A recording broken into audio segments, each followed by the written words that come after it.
the second half, it seemed like your defense kind of locked in a little bit more. Just curious what you saw from the guys in terms of all 5 defending.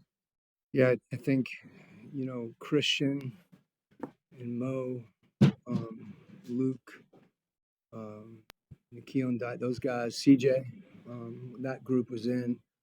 Um, I know CJ, Christian, and Mo and Luke. I thought those guys just pushed the bar up, and we maintained it from that point on. But the first half, they were just on the rim, and I think for us, if guarding the ball has been something that we've not been consistent doing, and if that's the case, we just need to have everybody that's off the ball being more shifted, and started to feel that more, and it was a lot harder for them to get in the paint. And when they did get in there, we had a presence there. I thought that changed the game.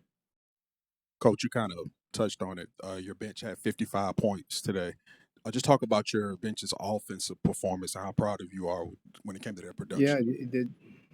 They did the two things I talk about all the time is defending and getting offense off our defense, and then in the half court, they were playing together. There were actions that turned into second actions, and guys kept playing and kept spacing. And when we attack that way, I think we're just much harder to guard. And you see guys that, whether they're, we want to say a shooter or whatever the case is, everybody's a player, and they're playmaking and getting shots for each other. Yeah, Quin, Siakam had that 17-point third quarter to give them the lead. How did you guys finally get him kind of under control over those last 15 minutes or so? Yeah, I think kind of what I've referenced before, that everybody that wasn't guarding him was more shifted. There were a couple plays early on, and where we saw whether it was McConnell going down the lane, Siakam going down the lane, particularly when he was in isolation situations or at the top of the floor. The guys that were on his right hand, which is a lot of times the direction he's going, whether he spins back or not, were just not shifted over enough. They were too close to their men, and worried about a cutter or whatever. And Siakam's got to be the priority in those situations. Make him do something other than be able to get a shot. Coach, you've talked a lot about CJ being a steadying presence, especially offensively. They get the game up 11 in the second quarter. He hits 3 straight threes. Just what were you able to see that allowed him to kind of operate in that space? Yeah, I mean, he's really good at picking his spots. I think to come into a team where specifically you have, Dyson, I think Nikhil and JJ, who, have the ball at various times. One of the reasons we try to run is it allows everybody to get a touch and move it. For CJ to come into that dynamic and, and really make the effort that he's making to make plays for other people. And then it's good for him not to forget, some of the things that he's really good at that can also give our team a lift. And, I thought he's just efficient with everything he did. I thought he got fouled a couple times going to the basket as well. But there's possessions where you can see where he's in and his eyes are out and he's finding other guys. Nikhil, for example, getting 10 threes means, one, that he's running and spacing, and two, that other guys, are looking for one another when they do break the paint. So, CJ being a catalyst for that is really a good thing. I thought he defended well too. Hey, right here, Coach. Dyson Daniels had a great game tonight.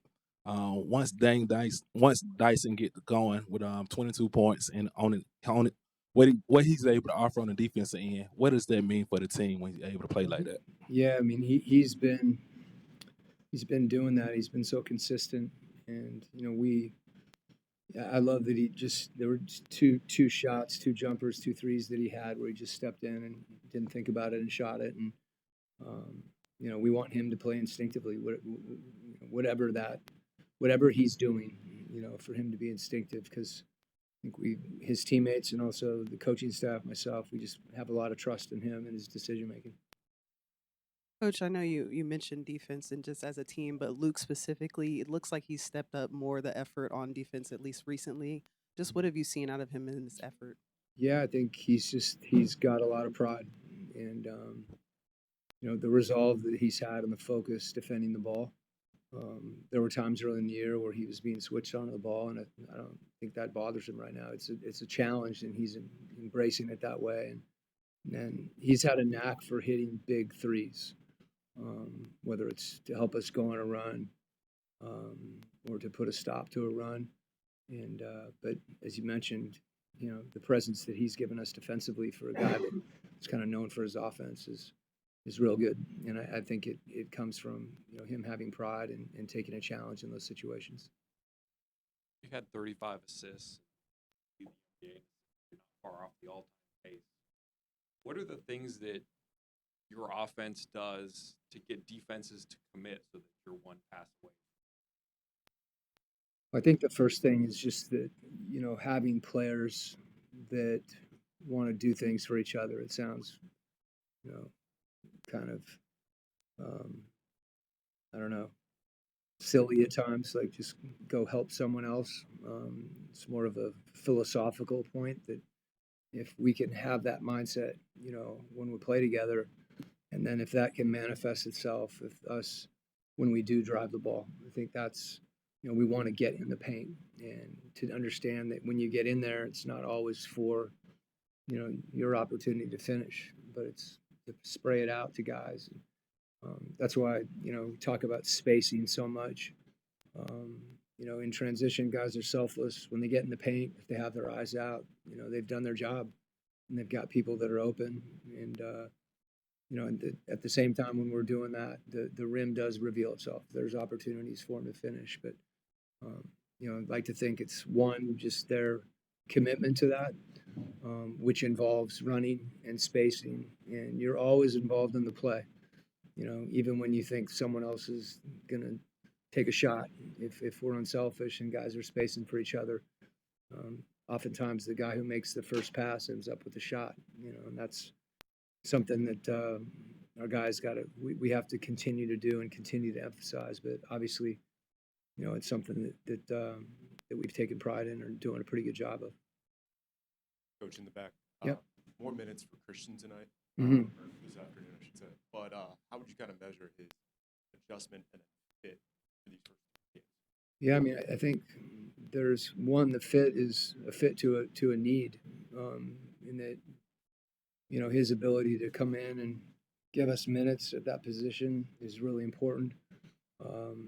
His ability to protect the rim is unique, for our group right now. When you go out there and you see him do that, there's, he can erase a mistake or he can make a play.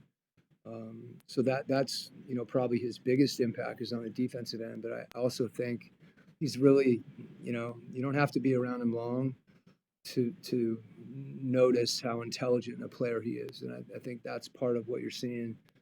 He hasn't been here long, and you can see that. I think that's why he's found himself, and we found him being acclimated so easily. That we need some of the things he can do, and then I think there's other things that he's capable of doing that just involve thinking the game, and whether it's setting a screen or playing pick and roll.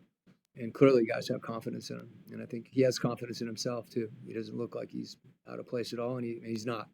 He's just new. Okay, everybody, be safe.